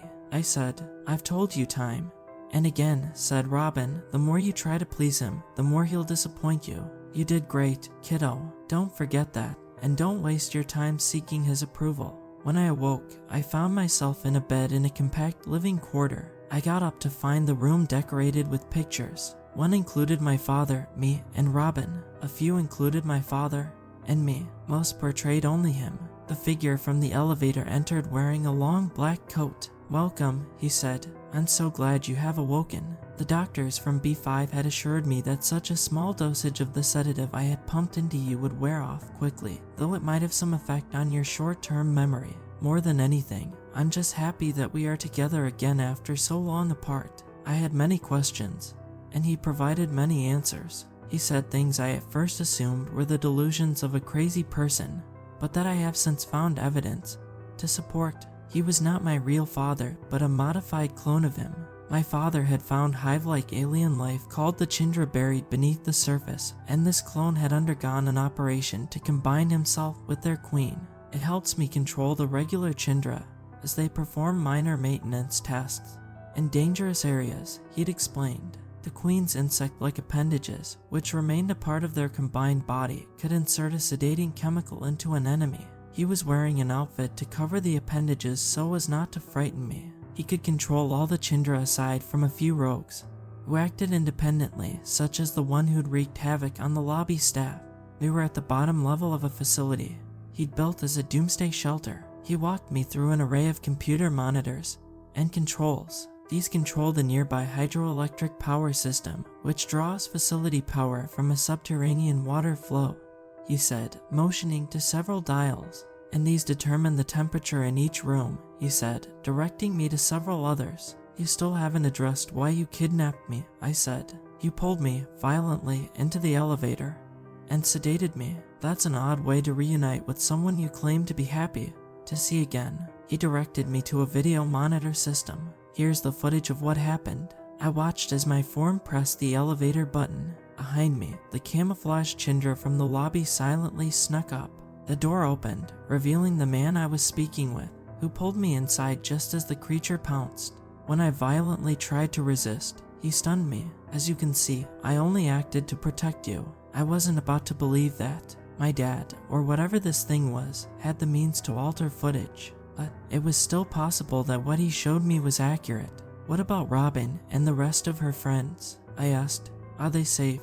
Yes, he said, motioning to another monitor. The feed that played on it showed Robin, Nicole, Joe, Isha, and Cheyenne climbing out of the fake shelter to the surface of the farmhouse. So, Cheyenne didn't die, I said happily. Correct, said my father. She was merely knocked unconscious. But the things the recording said. My dad rejected my claims that his voice had announced her last moments. Nonsense, he said. The sedative is playing tricks on your memory. I remained skeptical even as he played a recording titled B1 Entrance. This is Mason Abernathy, Sr., bearing unfortunate news for you. In other circumstances, I would greet you warmly and welcome you as a contributor to an important function of our self-sufficient society. However, the facility remains in a testing stage. I'm afraid there is presently no role for one with your particular skill set at this time. As a trespasser, with no role to serve here, you will be stunned and directed back to the surface. Whether we press for criminal charges is contingent on you keeping secret anything you have seen here. I was understandably hesitant to accept this. So you're telling me that after stunning Cheyenne, my sister, and my friends simply left me behind with you? I asked. You really expect me to believe that? That is what happened, said my father. You see, I explained how we were tracking down a rogue creature in the lobby, the Chinder responsible for all the bones you found in the custodial closet. They agreed to come back once we had resolved the security problem, and promised to tell nobody about me or the facility. In the meantime, I'm sure they'll be here soon, and I'm not holding you here against your will, so I'm free to go, I asked. Of course, said my father, whenever you want. But first, I just want to talk, to explain myself. I've spent so much time around people of lesser intellectual capacity. It's refreshing to be around a relative equal, even one who has yet to realize his potential.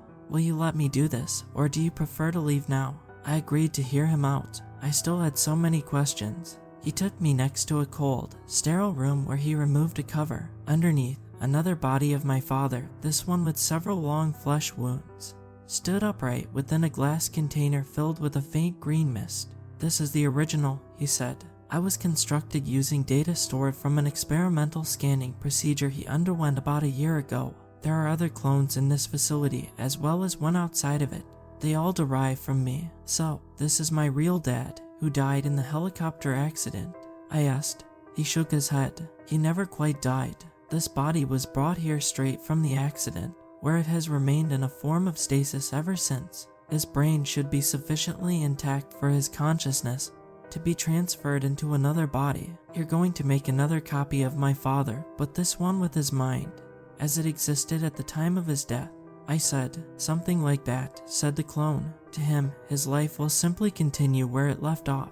Now, this way. I followed him to a large holographic display within a massive room that contained dozens of computers and control stations, as well as an entrance to the inoperative elevator. A floating image of Earth appeared on the display. This is a testing lab for the algorithms I've developed regarding end-of-the-world scenarios. I've inputted the present global conditions. Invariably, within decades, the entire planet is consumed in some disaster, environmental catastrophe, global warming, nuclear war, disease. As he spoke, the threats he described played out on screen, depicting decreased counts of the world's population, fires raging over continents, and the edges of land masses disappearing under rising waters. We need to be prepared for the fall of humanity in its current form, he continued. The shelters built by my colleagues and the fellow-minded elite are but temporary respites. They may house a family or two, but no more. This shelter, unlike those, is designed to ensure that civilization as a whole may continue,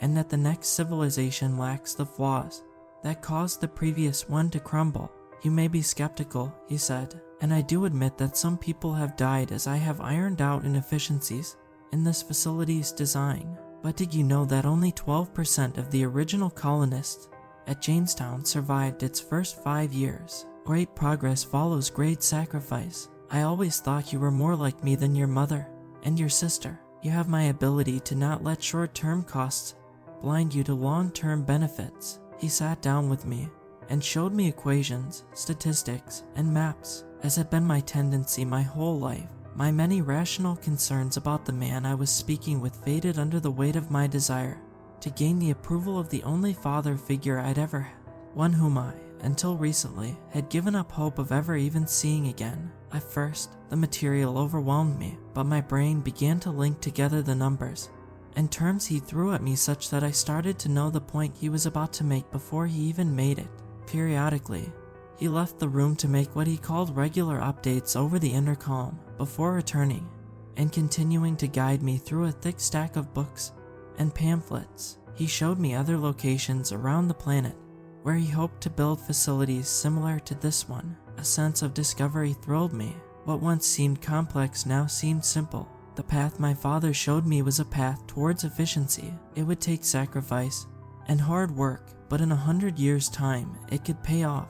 But there were also so many variables. Dad's calculations didn't take into account the effects of depriving others of freedom of choice, nor did they take into account how many people really behave when faced with the coercive tactics he intended to employ. As time elapsed, I thought, fleetingly, to ask my father if he knew how long I had before my sister and her friends returned. But, in truth, I didn't want to go. Not yet, at least. What he was showing me intrigued me too much. "You understand what I am telling you," said my father, proudly. "It's remarkable that some minds are so strong that they can flourish even after spending so much time in environments inconducive to positive development. Your sister did everything she could to lead you astray, yet all it took was a few hours of light to guide you out of the darkness." I shot him a sharp look. I didn't agree with his digs at my sister. Still, I hadn't felt this close to my father before, even if this was just his clone, and chose not to pick a fight about it. We returned to the security monitor feed. "I want you to see, son, just how efficient this facility is already." I watched the men and women happily toil on B1 and B2, the diverse group of intellectuals arguing amongst each other on B4, the doctors monitoring the pregnancies of the volunteers on B5, and the scientists performing cutting-edge research on B6. On B3, they all mixed gloriously in the pristine mall. I couldn't believe my eyes. Was this another trick, or did my dad's ideas really pan out as he planned? "I can see how this could work," I said. He put his hand on my shoulders. I sat down to resume my studies. As I did so, a thought dawned on me with alarm. This facility would be essential to rebuilding a better society. The sooner a catastrophic event sent crowds here, from which the best educated doctors and engineers and the most fertile women could be culled, the sooner that process could begin. It wasn't just inevitable that something would instigate a collapse, it was almost desirable. That is, if you accept the premises and the confines of my dad's reasoning. "Now, excuse me for a moment," said my father. "Please, stay focused on your studies until I return." He walked out of sight. I remained more doubtful of what he was saying than I let on. My father was asking me to accept a lot that was hard to believe about the events that transpired before I awoke here. Still, he acted loving in a way he hadn't before. I'd yearned for that kind of connection, and he'd unlocked something passionate in my brain that made me feel deeply alive. Nonetheless, my tempered skepticism led me to creep quietly across the room to get a look at what he was doing. He stood before the video monitor system at the far end of the room. I ducked behind several panels until I could see him through a crack between two blinking machines. When he pressed a small button, the videos on the monitors changed. Instead of the mundane images of employees performing routine tasks, the feeds displayed rooms covered with blood, collapsed floors, and a river of floating corpses. On one screen, the Chinder emerged from heavy camouflage on B5 to devour a doctor locked in a glass room.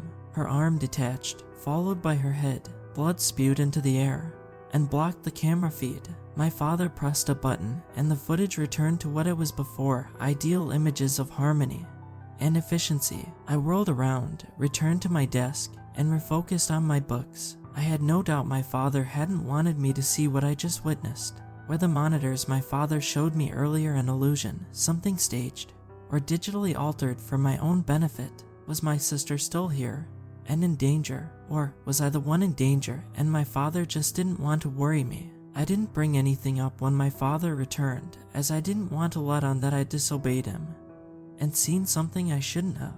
The studies continued. My efforts to hide my suspicions were successful as far as I could tell. I resolved to confront him about the monitors later, when I'd settled down from the excitement of all that I was learning. Eventually, he got up to make a few adjustments to the control panels. After his departure, I noticed a strange flickering of light ahead of me. Looking closer, I discerned an outline of a living being. It was camouflaged just like the creature I'd seen tear up the doctor on B5.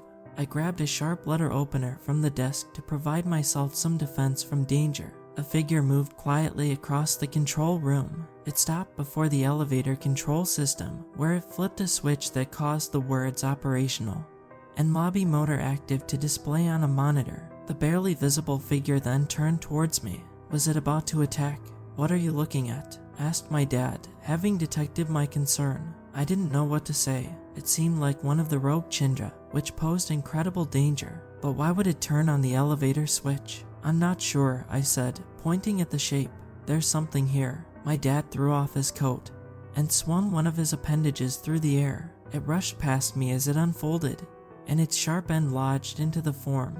Red blood dripped out of it where it made an incision. "Mason, no, I wanted to tell you," said a familiar voice. "Oh God, no," I thought. How could it be her? Another of my father's appendages wiped away the camouflaging substance that coated Robin. "Robin," I exclaimed, "what are you doing here? Dad told me he let you go." I started to realize just how much of what my dad had told me had been lies. I'd had so many opportunities to figure this all out. I should have acted on my skepticism, but I'd chosen his survivalist obsession over recognizing the danger my sister could be, and indeed was, in.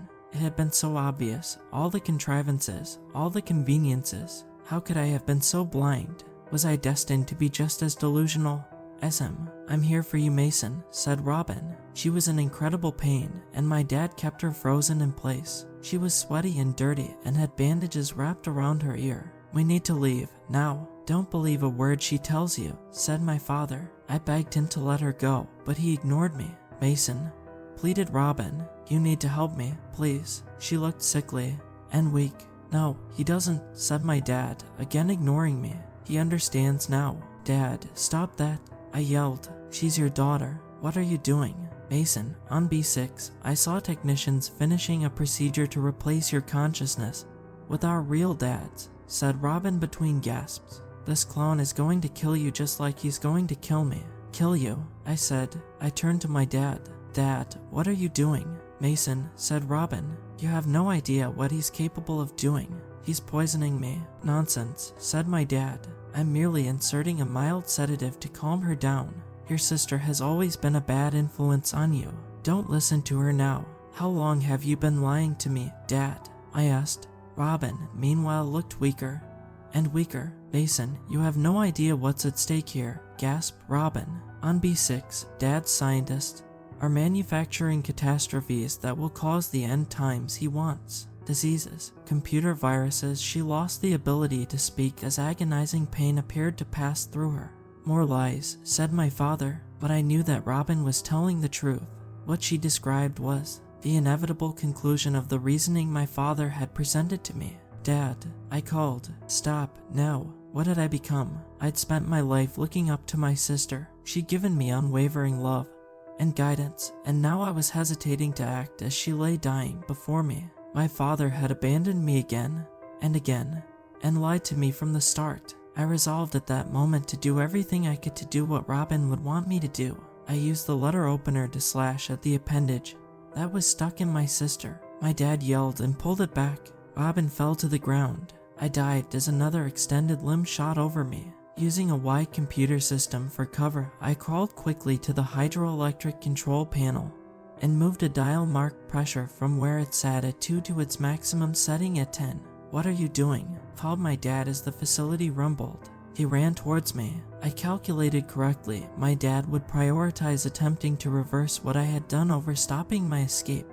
This bunker is what he cared about, not me or Robin. I grabbed Robin, who was alarmingly non-responsive, and pulled her towards the elevator. "It'll bring down the whole structure," yelled my dad. He attempted to turn the pressure dial back, but it sparked and broke down in response. The earth shook heavily. I fell to the ground as Isha appeared. "Mason, come on," she said. She helped me up.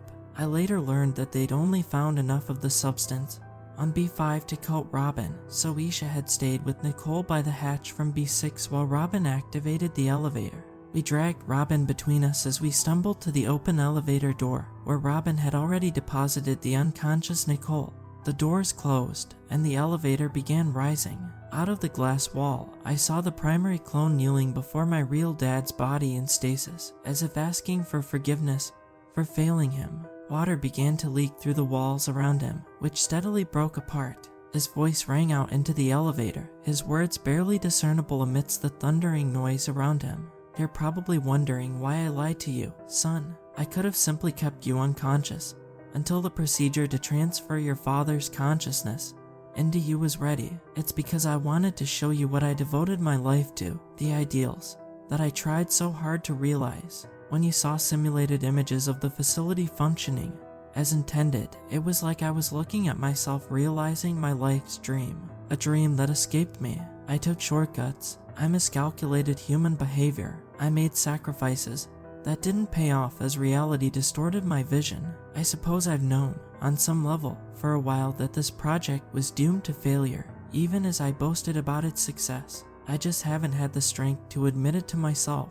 I won't survive this, so I just wanted you to know, son, that I vow." His voice cut off as B7 collapsed. The water rose rapidly beneath us as we ascended the flooding floors of the bunker. When we passed B2, the water from below connected with the aquifer, which the Chindra had only narrowly sealed off, and the floor started to collapse. The elevator creaked and slowed. I held Robin, who had regained consciousness. "Robin, we're going to make it," I assured her. We reached the lobby level only for the elevator lights to cut off and the door to refuse to budge. "We have to open it manually," I said to Isha. We pulled as hard as we could and managed to wedge the elevator doors a few feet apart. "I'll hold it," I said, applying adrenaline-induced strength, as Isha pushed Nicole and Robin outside. Isha followed them, and I wedged myself through as the doors slammed shut behind me. The floor of the lobby shook violently. Isha climbed up first. I lifted Robin, who, albeit feebly, progressed up the ladder by herself, and then Nicole, whom I pushed upwards until Isha was able to pull her into the fake bunker. The vinyl tile of the lobby floor fractured and collapsed behind us. I sealed the door shut behind me as we scrambled to the surface. Outside, it was early morning. Isha collapsed into the grass, breathing heavily from exhaustion. "We have to keep going," I said, helping her up. My feet sensed a growing disturbance in the earth below us. We unlocked the car using the keys Joe had left on the wheel, loaded Nicole and Robin into it, and sped off with Isha driving. Behind us, I watched as the farmhouse and the barn collapsed. Was this whole area going to wash away? I held onto my sister as Isha drove. "Hang on, Robin, please just hang on," I whispered tearfully. She nudged her head slightly towards me. "Brother," she said with a satisfied smile, before falling out of consciousness. Isha berated me for giving Robin away. I took her venom. She was right. I should have caught on to Dad's lies sooner than I had. I had wanted to believe in him so badly, even though I should have known better than to do so by now. Even now that I know the horrors he inflicted onto others, it saddens me that his project was a miserable failure. His calculations about the dangers of impending doom weren't wrong, but his solution was ill-fated from the start. Had he shown me the hydroelectric control station on purpose so that I'd get the idea to use it to do something he couldn't bring himself to do, to destroy his life's work?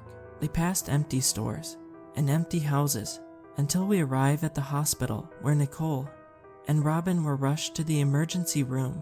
I've been waiting here with Isha ever since. Officers came by with questions. They want me and Isha to go to a police station tomorrow.